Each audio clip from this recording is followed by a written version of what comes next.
पहलगाममधून झालेल्या दहशतवादी हल्ल्याचा राज्यभरातून निषेध नोंदवला जातोय। दहशतवाद्यांचा प्रतिकात्मक पुतळा जाळत कांदिवलीत भाजपनं आंदोलन केलंय।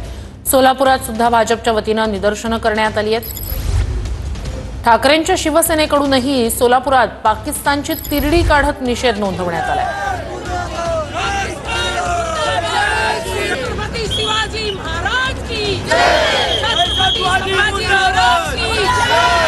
ही दृश्य आपण पाहतोय। राज्यभरातून या दहशतवादी हल्ल्याचा निषेध नोंदवला जातोय।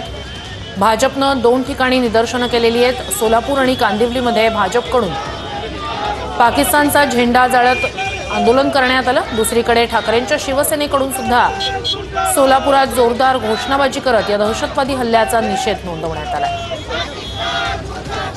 पाकिस्तान मुर्दाबादच्या घोषणा सुद्धा या ठिकाणी दिल्या जात आहेत। दहशतवादी हल्ल्याचा पर्यटकांवर केलेल्या या गोळीबाराचा दहशतवादी हल्ल्याचा राज्याच्या वेगवेगळ्या भागातून आंदोलन करत निषेध नोंदवला जातोय।